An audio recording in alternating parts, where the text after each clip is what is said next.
Bold digital में खुशामदीद। आप देख रहे हैं गहरी बात सलमान अली आवान के साथ।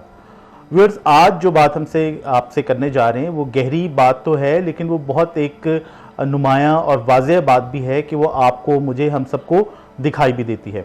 आज से हम एक सीरीज़ शुरू करने जा रहे हैं जो कि स्किन से रिलेटेड है, डर्मेटोलॉजी से रिलेटेड है, जिससे यकीनी तौर पर आप, मैं और हम सब बहुत ज़्यादा आज के दौर के अंदर कंसर्न हैं। ख़वातीन हों, मर्द हों, बच्चे हों, बुज़ुर्ग हों, सबको अपनी सेहत का ख्याल रखना चाहिए। और सेहत के ख्याल के अंदर स्किन एक बहुत ज़्यादा इम्पॉर्टेंट ऑर्गन है इंसानी जिल्द का, जो कि एक सबसे बड़ा ऑर्गन है, सबसे ज़्यादा एक्सपोज्ड ऑर्गन है। और इस ऑर्गन की या अपनी स्किन की आप कह लें कि किस तरह से देखभाल कर सकते हैं, ख़ास तौर पर पाकिस्तान के रेफरेंस में, जहां आप देखें गिलगित से लेकर कराची तक तरह तरह के जो जियोग्राफिकल कंडीशंस हैं, माहौल है, वेदर कंडीशंस डिफरेंट हैं। तो इसमें जो पाकिस्तान से रिलेटेड स्किन इश्यूज़ हैं उसके ऊपर बात करेंगे हम डॉक्टर मुबशिर डाहा से, जो कि इस वक्त मेरे साथ मौजूद हैं। पाकिस्तान के जाने माने स्किन एक्सपर्ट हैं और इस वक्त Pakistan institute of medical sciences से भी रिलेटेड हैं। वहाँ पर ये स्पोक्स पर्सन के फ़राइज़ अंजाम देते हैं और मीडिया से इनका बहुत ज़्यादा आमना सामना रहता है। तो वक्त ज़ाया नहीं करते, डॉक्टर मुबशिर से बात करते हैं। अस्सलाम वालेकुम, welcome to the show. Thank you जी। डॉक्टर साहब, स्किन जैसे कि मैंने कहा कि इंसानी जिल्द का, इंसानी जिस्म का सबसे बड़ा ऑर्गन है, सबसे ज़्यादा एक्सपोज्ड ऑर्गन है। और आजकल के दौर के अंदर ख़वातीन हों, बच्चे हों, यंगस्टर्स हों, सब बहुत ज़्यादा कंसर्न हैं। और इसमें आप देखते हैं कि कोई राज नहीं है कि बहुत ज़्यादा ऐसी प्रोडक्ट्स भी इस वक्त मार्केट में अवेलेबल हैं, बहुत सारे ऐसे ट्रीटमेंट भी मार्केट में अवेलेबल हैं जो कि मेरा ख्याल है कि मेडिकली या साइंटिफिकली अप्रूव्ड नहीं है, ठीक नहीं है, नुकसानदेह भी हो सकते हैं। तो इससे रिलेटेड और स्किन के मसाइल से रिलेटेड हम आपसे बात करेंगे। एक सीरीज़ हम कोशिश करेंगे कि आपके साथ की जाए, और आज इस सीरीज़ का पहला हमारा एपिसोड है। तो उसमें हम बेसिकली आपसे बात करेंगे कि पाकिस्तान में आप फ्रॉम नॉर्थ टू साउथ जब जाते हैं तो हम लोगों की, पाकिस्तानियों की स्किन कैसी है। बलूचिस्तान में, सिंध में, कराची में, लाहौर में, इस्लामाबाद में, गिलगित बल्तिस्तान में, हमारे पख्तून एरियाज़ के अंदर, तो आपके पास क्योंकि तरह तरह के पेशेंट्स आते हैं तो आपने तरह तरह के मसाइल देखे होंगे। फिर उसके बाद सर्टेन एज ग्रुप्स होते हैं, जेंडर बेस्ड प्रॉब्लम्स भी हो सकती हैं। तो एक ओवरऑल हमें बताइए कि इस वक्त पाकिस्तानियों के स्किन के क्या मसाइल हैं। पहले तो सबसे पहले सलमान साहब, आपका, आपकी टीम का, बोल्ड न्यूज़ का बहुत शुक्रिया कि आपने मुझे बात करने का मौका दिया। और सबसे इम्पोर्टेंट ये है कि ये पाकिस्तान की आवाम के लिए आपने बहुत अच्छा प्रोग्राम लॉन्च किया है। उसकी रीज़न ये है कि आजकल आप जानते हैं कि कॉस्मेटिक्स, एस्थेटिक्स, लेज़र, ये बहुत ज़्यादा इन हो चुके हुए हैं और इसकी अवेयरनेस नहीं है। और इसकी अवेयरनेस जनरल पब्लिक तक पहुंचाना और उससे फ़ायदा उठाना, ना कि उससे नुकसान लेना, ये बहुत इंपॉर्टेंट है। आम इंसान तक जब ये इन्फॉर्मेशन जाएगी कि कैसे आपने कॉस्मेटिक प्रोसीजर्स यूज़ करने हैं, कौन कहाँ से कराने हैं, कैसे कराने हैं। जिस तरह आपने कहा जी, कुछ प्रोडक्ट्स यूज़ कर लेते हैं लोग कि जो अप्रूव नहीं होती, उससे कैसे बचना है या एहतियात कैसे करनी है। तो ये बहुत ही इंपॉर्टेंट टॉपिक है, बहुत ही इंपॉर्टेंट इशू है आजकल के दौर में, जो कि आपकी बोल्ड न्यूज़ की टीम ने और सलमान साहब आपने शुरू किया है। Thank you very much for this. तो अब स्किन के मसाइल बताइए कि हम पाकिस्तानियों की स्किन है कैसी, क्योंकि हमारा तो बहुत ज़्यादा डाइवर्सिटी है। अगर हम देखें कि नस्ली डाइवर्सिटी बहुत ज़्यादा है, डिफरेंट तरह के लोग हैं। तो इसमें ओवरऑल आपके पास क्या पेशेंट्स आते हैं और जो स्किन के रिलेटेड इश्यूज हैं वो क्या हैं? देखिए, सबसे इम्पोर्टेंट जो है वो हमारे पास ये होता है कि जो स्किन टाइप है ना, वो डिपेंड कर रहा होता है कि आपकी, जो आपने खुद कहा जी कि जो रेस है वो कैसी है। एग्जांपल देता हूँ आपको कि कुछ लोगों का रंग गोला होता है, कुछ लोगों का रंग जो है सांवला होता है, कुछ लोगों का रंग बिल्कुल ब्लैक होता है। अच्छा, ये रीजन वाइज डाइवर्सिफाई कर रहा होता है। जिस तरह आपने कहा जी, गिलगित के लोग आप देखें मोस्टली गोरे होते हैं। इस तरह से आप अगर इंटीरियर सिंध चले जाएँ, साउथ पंजाब चले जाएँ, तो उनमें उनका जो कलर रिलेटिवली सांवला होता है। अच्छा, इसके ना दो फैक्टर्स हैं, एक रेस का फैक्टर आ जाता है, दूसरा जो मौसमी असरात हैं उसका भी इम्पैक्ट आता है। फॉर एग्जांपल, ज़्यादा इंटेंस एरियाज में रह रहे हैं जहाँ पे सन रेज ज़्यादा है, धूप ज़्यादा है, गर्मी की शिद्दत ज़्यादा है, तो वहाँ पे टैनिंग ज़्यादा होती है। आप अगर हिली एरिया में रह रहे हैं, जो लोग हिली एरिया में रहते हैं, तो वहाँ पे चूंकि गर्मी की शिद्दत इतनी ज़्यादा नहीं होती, तो इसलिए उनका कंप्लेक्शन कंपैरेटिवली फेयर होता है। लेकिन जो जैसे बहुत ज़्यादा हाई अल्टीट्यूड वाले एरियाज़ हैं, गिलगित वगैरह की हम बात करें, तो वहाँ पर एक्सपोजर भी तो सनलाइट का ज़्यादा होता है, ज़्यादा यूवी इंडेक्स, ज़्यादा सन रेज ज़्यादा स्ट्रांग होती हैं, वहाँ पे आपको सन ब्लॉक ज़्यादा लगाना पड़ता है, लेकिन वो लोग तो टैन नहीं होते उस तरह से जिस तरह से हम लोग हो जाते मैं हैं। उसकी रीज़न बताता हूँ आपको। उसकी रीज़न ये है कि जो उनके ऊपर एक डिफरेंट इम्पैक्ट आता है। फॉर एग्जांपल आप देखें कि जो लोग हिली एरियाज में रहे होते हैं उनकी स्किन के ऊपर रिंकल ज़्यादा होते हैं। यंग लोग होते हैं फेस के ऊपर पूरे की पूरी झुर्रियाँ बन जाती हैं, खासतौर पर ये जो यहाँ पे जो अराउंड द आइज बन जाती हैं, फोरहेड पे बन जाती हैं, और चीक एरिया में बन जाती हैं। तो ये जो रिंकल्स बनती हैं ये वही ज़्यादा सन एक्सपोजर की वजह से होता है। रीज़न ये है कि एक तरफ इंटेंसिटी ज़्यादा है, दूसरी तरफ जो है उसका डिस्टेंस कम है। For example they are in high altitude area, तो high altitude is more near to sun, जो सूरज के ज़्यादा करीब होता है, जिसकी वजह से क्या होता है कि जो सन रेज में अल्ट्रावायलेट रेज होते हैं वो ज़्यादा डैमेजिंग हो जाती हैं उनके लिए, जो लोग हिली एरियाज में रह रहे होते हैं। लेकिन जो मैदानी इलाके में रह रहे होते हैं उसमें क्या होता है कि सूरज की इंटेंसिटी ज़्यादा होती है, जो हमारी वो होती हैं, जो एक्सपोजर ज़्यादा हो जाता है, एक्सपोजर ज़्यादा होता है। और दूसरा ये कि उस एरिया में ये होता है कि जो सन रेज होती हैं उसमें जो अल्ट्रावायलेट रेज हैं उनकी इंटेंसिटी ज़्यादा होती है, जिसकी वजह से वो पिगमेंटेशन ज़्यादा काज करती हैं। आप देखें कि जो मैदानी इलाके में लोग रह रहे होते हैं उनका कलर या कंप्लेक्शन टैनिंग की तरफ चला जाता है। अब सन रेज में जो अल्ट्रावायलेट रेज होती हैं वो दो तरह से मेनली डैमेज करती हैं। एक रिंकल्स पैदा करती हैं, फेस के ऊपर एजिंग साइन आ जाते हैं। दूसरा क्या करती है, पिगमेंटेशन काज करती है कि आप देखें कि फेस का कलर पहले टैन होता है फिर छाया बनना शुरू हो जाती हैं। तो इसका अब ये कि जिस तरह आपने स्टार्ट में सवाल किया कि डिफरेंस क्या आता है, रेस का फैक्टर आ जाता है। दूसरा फैक्टर ये आता है कि उनमें वहाँ पर जो ओरिजिनल जो है मौसम कैसा है, उनका सन एक्सपोजर कैसा है, इसके ऊपर डिपेंड कर रहा होता है कि आपने स्किन की हिफाजत कैसे करनी है। और सबसे इंपॉर्टेंट चीज़ ये है कि जो लोग हिली एरियाज़ में रह रहे होते हैं उनको भी सन एक्सपोजर के वक्त अपनी सन ब्लॉक का इस्तेमाल करना बहुत ज़रूरी है, क्योंकि अगर वो नहीं करेंगे तो इस तरह से एजिंग साइंस जल्दी आ जाएंगे। लेकिन डॉक्टर साहब हमारे यहाँ आम लोग ये सवाल करते हैं कि भाई हम तो सर्दियों से इस किस्म के इंडिया पाकिस्तान के इलाकों में रह रहे हैं, साउथ एशिया में रह रहे हैं, पहले तो हमारे जो आबाओ अजदाद थे वो सन ब्लॉक नहीं इस्तेमाल करते थे, तो अब हम क्यों करें? उसकी रीज़न ये देखें, मेडिकल साइंस ग्रेजुअली प्रोग्रेस कर रही है। फॉर एग्जांपल हम अगर आज से 500 साल पहले चले जाएं तो अपेंडिक्स का ऑपरेशन भी नहीं होता होगा, अब होता है। पहले आप कुछ अर्सा पहले चले जाएं तो जो हमारी ये वबाएं आया करती थी जिसमें पूरी की पूरी बस्तियां उजड़ जाया करती थी, लोगों की डेथ हो जाया करती थी, लेकिन अब नहीं होता है ऐसा, क्योंकि मेडिकल साइंस ने प्रोग्रेस किया है। लेकिन प्रोग्रेस जिस तरह मेडिकल साइंस प्रोग्रेस कर रही है, हमारा being medical professional, being dermatologist purpose या आपके चैनल का भी यही पर्पज़ है कि पब्लिक को अवेयर करें कि ये चीज़ें करें, क्योंकि साइंस तरक्की कर चुकी हुई है। उस फैसिलिटी से या उस मेडिकल साइंस से आप बेनिफिट लें। और एक और इम्पोर्टेंट चीज़ है कि जो लोग हिली एरियाज़ में होते हैं उनमें स्किन कैंसर की टेंडेंसी ज़्यादा होती है। ये एक बड़ा इंपॉर्टेंट वो है मैटर है जो कि उन लोगों को समझना बहुत ज़रूरी है। वो ये है कि एक तो उनमें कम्प्लेक्शन उनका फेयर होता है, उनमें जो मेलानिन है उसकी मेलानिन कम होता है, जिसकी वजह से क्या होता है, अल्ट्रावायलेट रेज जो स्किन कैंसर काज करती हैं वो ज़्यादा डीप जाके स्किन को डैमेज करती हैं और स्किन कैंसर की रीज़न बनती हैं। यानी मेलानिन एक ब्लेसिंग भी है?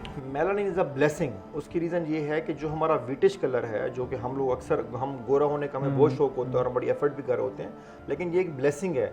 जो लोग गोरे हैं एक्चुअल, फॉर एग्जांपल जी के ऑस्ट्रेलिया में लोग हैं या जो अमेरिका में हैं, जो वाइट रेस है, वाइट रेस में स्किन कैंसर की टेंडेंसी ज़्यादा है। मैं अमेरिका ट्रेनिंग के लिए गया तो वहाँ पे मैंने देखा कि रेगुलर बेसिस पे वो स्किन चेकअप कराते हैं। स्किन चेकअप कराने की रीज़न क्या है कि क्या स्किन कैंसर डेवलप तो नहीं हो गया हमारा, तो उसकी रीज़न हमारे यहाँ तो इस तरह का ट्रेंड नहीं है।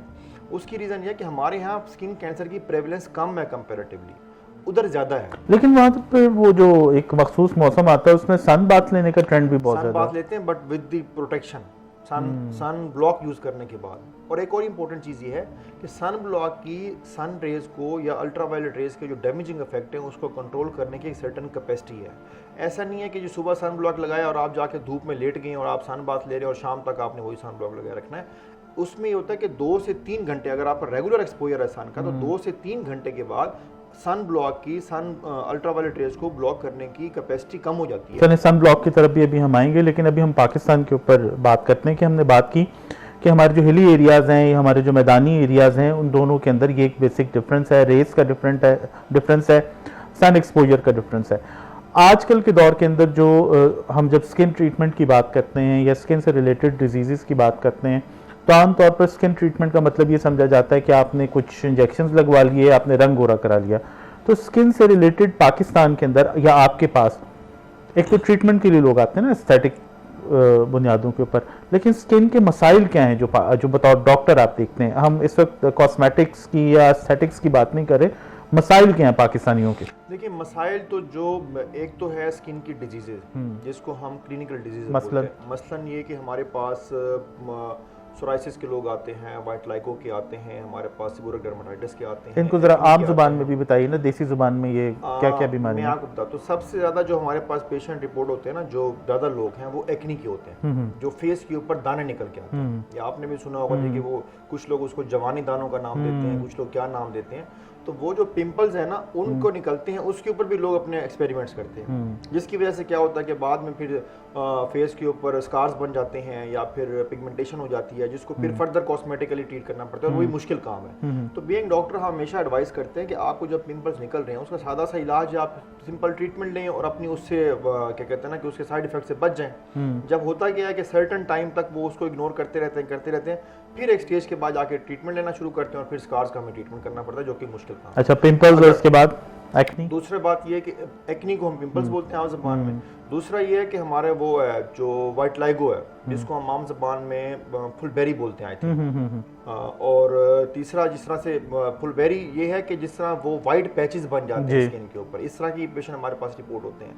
और सोराइसिस की मैंने बात की है, उसको आप आई थिंक चंबल बोलते हैं, और उसका भी यही है कि ये वो भी एक डिजीज़ है जिसको हम ट्रीट करते हैं। अच्छा, स्किन का एक प्रॉब्लम थोड़ा सा ये भी है कि स्किन की काफ़ी सारे डिजीज़ ऑटो इम्यून डिजीज़ हैं।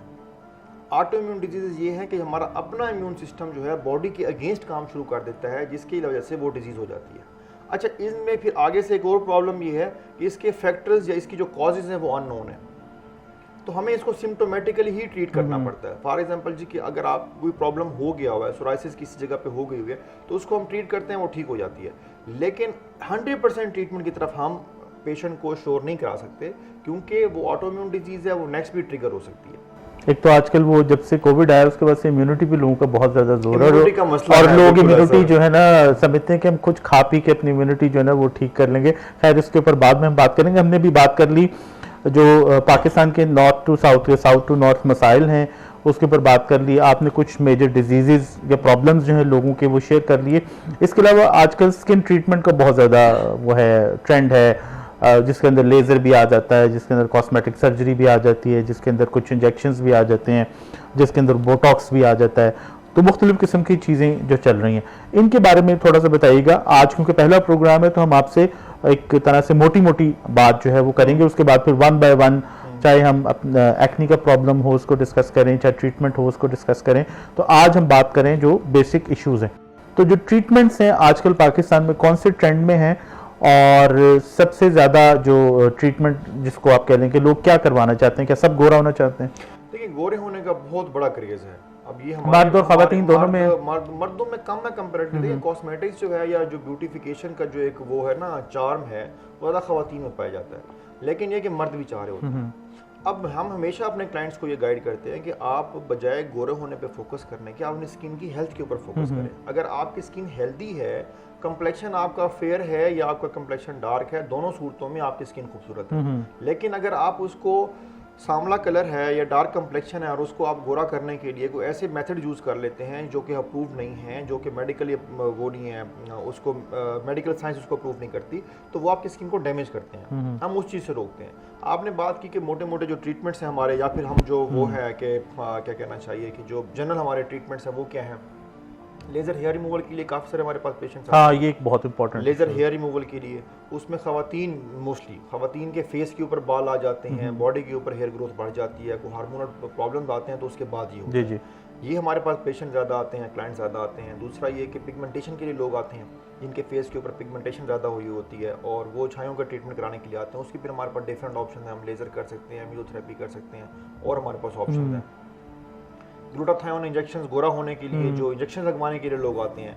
मैं तो नॉर्मली उनको इतना इनकरेज नहीं करता, क्योंकि उसमें एक्सपेंडिचर ज़्यादा, पैसे ज़्यादा इन्वॉल्व हैं। रिजल्ट आ जाता है लेकिन रिजल्ट वो नहीं है, परमानेंट नहीं है, फिर उसकी मेंटेनेंस डोज की तरफ जाना पड़ता है। But some time at time ऐसा होता है कि जी कि हमारे पास लोग आते हैं, और स्पेशली लड़कियां जिनकी शादी करीब होती है, जी हमने शादी का इवेंट के लिए हमने ये कराना है, ये प्रोसीजर कराना है, ये इसका बड़ा ट्रेंड है पाकिस्तान में। और हम बात करेंगे उसकी एक्नी स्कार्स के लिए लोग आते हैं, उसके लिए हम लेज़र करते हैं। इसके अलावा हमारे पास डबल चिन, जब फैट जमा हो जाता है चिन के गिर्द या फैट को डिज़ोल्व कराने के लिए लोग आते हैं, उसके लिए हम लोग हाइफो लेज़र है वो करते हैं। और इस तरह से हमारे पास स्कार्स के लिए और स्कारलेट लेज़र है वो करते हैं। और इस तरह से मल्टीपल ऑप्शंस हैं। हेयर ट्रीटमेंट्स के लिए लोग आते हैं, हेयर फॉल हो रहा है तो उसके लिए हम PRP कर सकते हैं, PRGF कर सकते हैं, एक्सोसोम कर सकते हैं, हेयर ट्रांसप्लांट कर सकते हैं। तो ये सारी हमारे पास ऑप्शन होती हैं। डॉक्टर साहब ये बताइएगा कि आप माशाल्लाह एक्सपर्ट हैं, एक बहुत बड़े इंस्टीट्यूट से भी, Pakistan institute of medical science से भी वाबस्ता हैं, आपका अपने भी पेशेंट्स हैं। ये बताइएगा कि आज से कुछ बरस पहले जब आपने डर्मेटोलॉजी की फील्ड में कदम रखा, उस वक्त में और आज वक्त के वक्त में अवेलेबल जो टेक्नोलॉजीज़ हैं, ट्रीटमेंट्स हैं, उसमें कितना फ़र्क है, कितना फ़र्क आया है, कितनी तरक्की हुई है? और क्योंकि ये मुझे तो ये लगता है कि ये कंटिन्यूसली एक जो इसका तरक्की है या एवोल्यूशन का प्रोसेस है वो जारी है, तो आने वाले वक्तों में डेफिनेटली मज़ीद इम्प्रूवमेंट आएगी, शायद मज़ीद यूज़र फ्रेंडली या मज़ीद इकोनॉमिक किस्म के सॉल्यूशन सामने आए। तो लेकिन जब आपने कुछ साल पहले जब ये फील्ड इख्तियार की और आज क्या फ़र्क आया? देखिए, इसमें जो मेन फ़र्क है, आई स्टार्टेड डर्मेटोलॉजी इन 2015, तो इट्स बीन ऑलमोस्ट 11 ईयर्स हो गए मुझे इस फील्ड में। अब मैं आपको एक बेसिक चीज़ बताऊं, पहले ये था कि जो डर्मेटोलॉजी थी, एस्थेटिक प्रोसीजर थे, they were very much specific to doctors only, जिसमें डर्मेटोलॉजिस्ट ही थे या प्लास्टिक सर्जन कर रहे थे प्रोसीजर जो सर्जिकल थे। अब ये है कि अब ये एक्सपेंड हो के हर गली मोहल्ले में चला गया, एक्सपेरिमेंट ज़्यादा हो रहे हैं इसके ऊपर, वो सस्ता होने की वजह से लोगों के ऊपर तजर्बा ज़्यादा हो रहे हैं। फॉर एग्जांपल सैलून वालों ने ये काम शुरू कर दिया हुआ है, सैलून वालों ने माइक्रो ब्लेडिंग शुरू कर दिया। दो कि हमारी जो रेगुलेटरी अथॉरिटीज़ हैं, दे आर टेकिंग एक्शंस, और वो अलाउ नहीं है उनको, ना अलाउ कर रही हैं उनको। हमारी इस्लामाबाद में स्पेसिफिक अगर बात करूँ तो IHRA है, और वो बड़ा इसके ऊपर फोकस होकर काम कर रहे हैं। और इस तरह से बाकी प्रोविंसेस में हर किसी की अपनी हेल्थ कमीशन, हेल्थ अथॉरिटीज़ बनी हुई हैं जो कि इसके ऊपर काम कर रही हैं कि जी के जो लाइसेंस डॉक्टर्स हैं, जो क्वालिफाइड डॉक्टर्स हैं, वो इसकी प्रैक्टिस करें।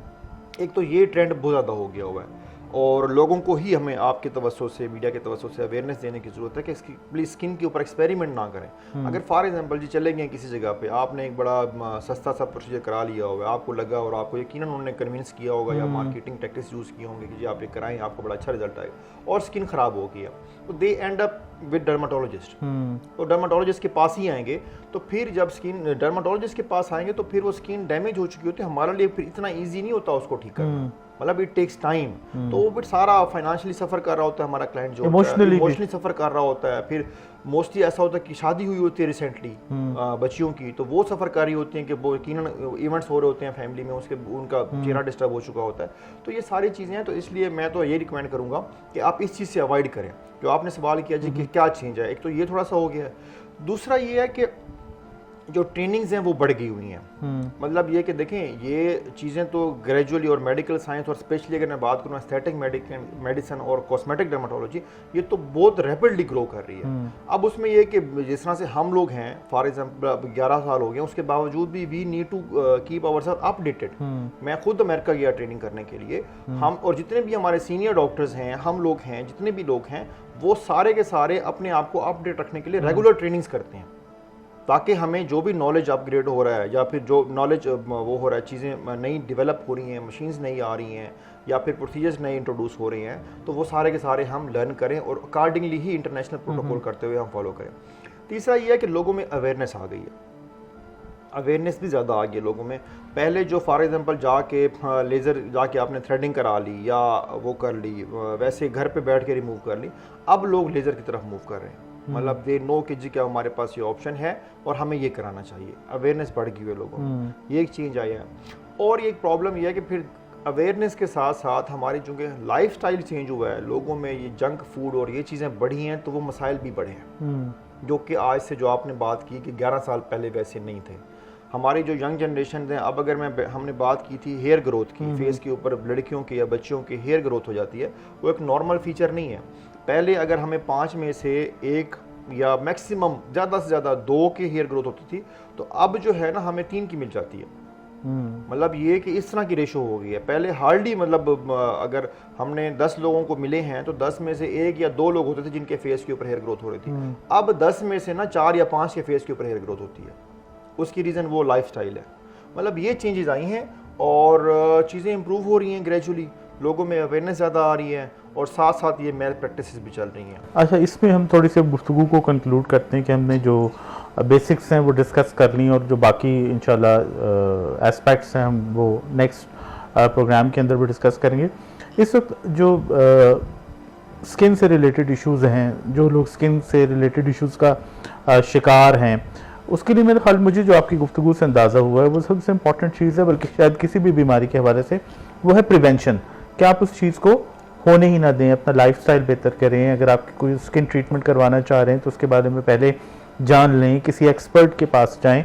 तो इस तरह की 2-4 बेसिक मेरे ख्याल है कि प्रिवेंशन की तरफ आपको जाना चाहिए। बिल्कुल। आप जो खासतौर पर स्किन से रिलेटेड इश्यूज जो टीन्स के अंदर आते हैं, टीनेजर्स के अंदर आते हैं, उसके ऊपर क्योंकि मैं कोशिश करूंगा कि हम अपना नेक्स्ट प्रोग्राम जो है वो उसी के ऊपर करें, उसके लिए आप क्या उन्हें सजेस्ट करते हैं, खासतौर पर टीनेजर्स को, उनके पेरेंट्स को, कि वो टीन एज के अंदर, क्योंकि आमतौर पर जिस तरह एक्नी को आप कह रहे हैं या पिंपल्स को लोग बीमारी नहीं समझते, लोग समझते हैं कि ये टीन एज से रिलेटेड इशू है, ये तो होना ही होना है, तो उसके हवाले से आपका क्या स्टांस है?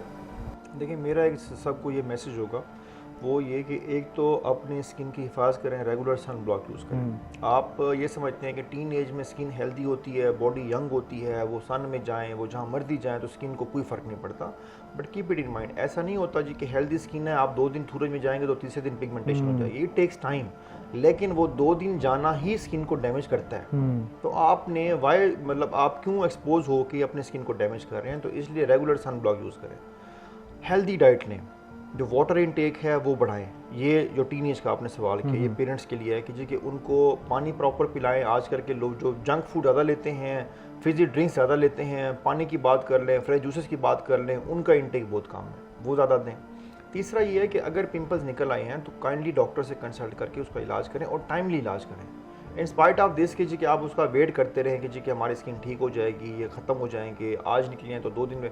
अच्छा, एक इंटरेस्टिंग चीज़ ये है कि पिंपल्स उन लोगों को निकलते हैं जिनकी स्किन ऑयली होती है। पाकिस्तान में तो मोस्टली अब ये भी स्किन टाइप्स हैं, किसी की ऑयली होती है, किसी की ड्राई होती है, किसी की कॉम्बिनेशन होती है। कॉम्बिनेशन मीन कि गर्मियों में ऑयली हो जाती है, सर्दियों में ड्राई हो जाती है। तो जो पिंपल्स निकलते हैं वो ऑयली स्किन वालों को ज़्यादा निकलते हैं। अब उसमें यह है कि उसका प्रॉपर ट्रीटमेंट लें। और ऑयली स्किन नॉर्मल स्किन है, उसमें ये नहीं कि जिस तरह से कंप्लेक्शन फेयर हो तो भी नॉर्मल है और अगर कंप्लेक्शन डार्क है तो भी नॉर्मल है। उसमें कोई वो नहीं कि कॉस्मेटिक इशू आ सकता है, लेकिन स्किन हेल्थ के पॉइंट ऑफ व्यू से दोनों नॉर्मल है।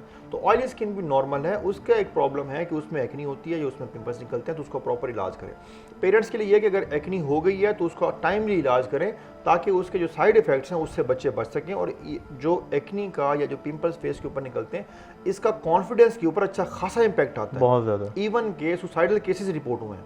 इंडिया में लोगों ने सुसाइड किया है इसी के ऊपर कि जी के चेहरे के ऊपर दाने निकले हुए हैं, रिश्ता हो नहीं रहा, तो बच्चों ने सुसाइड कर लिया। मतलब इस तरह के केसेस रिपोर्ट हुए हैं। आपका जो बच्चे हैं उनका कॉन्फिडेंस लेवल लूज होता है। तो पेरेंट्स काइंडली इस चीज़ को ज़रा वो कंसीडर करें कि टाइमली उसका इलाज करें, और इसका इलाज मुमकिन है, इसलिए टाइमली इलाज करें, सन ब्लॉक का इस्तेमाल करें। और दूसरा ये कि नाइट को जो स्क्रीन का इस्तेमाल है, ये टीनेज के लिए बड़ा मसला है, जो रात को सोने से पहले मोबाइल ये तो वाकईतन बहुत बड़ा मसला है, क्योंकि लोग सारी रात, बच्चे भी जी बिल्कुल इसके ऊपर उन्होंने टैब लेके दिए हुए हैं, पेरेंट्स ने मोबाइल लेके दिए हुए हैं जी कि वो खेलते रहते हैं, दे फील की जी कि वो गेम खेल रहे हैं, तो वो भी उनके लिए डैमेजिंग है। अब होता क्या है, मैंने जिस तरह पहले बताया कि उनकी स्किन हेल्दी होती है, बॉडी हेल्दी होती है, उसका कोई बाहर कुछ नजर नहीं आता, बट ये उनको पता होना चाहिए कि डैमेज हो रहा है। और होगा क्या, लंबे अरसे बाद उसका फिर इम्पैक्ट आना शुरू हो जाएंगे। जो इनकी फेस के ऊपर या फेस की जो एजिंग साइन हैं, जो इनके अपेयर होने हैं 40 में, वो इनके लेट 20s में अपेयर होना शुरू हो जाएंगे। तो ये काफ़ी ज़्यादा खतरनाक है ये। इसलिए बेहतर है कि अपनी जो हिफाजत है, जो प्रिवेंशन है, उसके ऊपर फोकस करें। और मैं तो पर्सनली तौर पे अपने क्लाइंट्स को, अपने जो टीवी प्रोग्राम्स है उसमें ये कहता होता हूँ, प्लीज़ अपनी स्किन की हिफाजत करें, कोशिश करें हमारे पास ना आए, हमारे पास ना आए, ताकि ये हो कि आपको हमारा ये आपका भी मुझे बुलाने का मकसद ये है कि पब्लिक को इस तरह का मैसेज जाए ताकि उसकी प्रिवेंशन कर सके। बिल्कुल अवेयरनेस होनी चाहिए, ताकि उसको बजाय इसके कि वो स्किन को डैमेज कर लें, रिंकल्स पैदा हो जाएं या पिगमेंटेशन हो जाए, या फिर एक्सपेरिमेंट्स करके अपनी स्किन को ख़राब कर लें, फिर डॉक्टर के पास जाएं, पैसे खर्च करें, इमोशनली डैमेज हो। इसलिए बेहतर है कि ये एहतियात करके इन सब चीज़ों से बच जाएं। बिल्कुल व्यूअर्स, आपने डॉक्टर मुबशिर की गुफ्तगू सुनी और आई होप कि आपको गुफ्तगू पसंद भी आई होगी और उससे बहुत कुछ जानने का मौका भी मिलेगा। जैसे कि डॉक्टर साहब ने कहा कि प्रिवेंशन बेहतर है, एहतियात इलाज से बेहतर है। ऐसी नौबत ही ना आए कि आपकी स्किन इस हद तक डैमेज हो चुकी हो कि आपको डॉक्टर के पास या डर्मेटोलॉजिस्ट के पास जाना पड़े। तो आई थिंक इन सीरीज़ के जो नेक्स्ट एपिसोड्स होंगे उसमें जो मुख्तलिफ मसाइल की निशानदेही डॉक्टर साहब ने की है, स्किन से रिलेटेड इश्यूज़ हैं, स्किन ट्रीटमेंट्स हैं, उसके ऊपर भी हम वन बाय वन बात करेंगे। तो उम्मीद है कि आपको हमारी ये एफर्ट अच्छी लगेगी।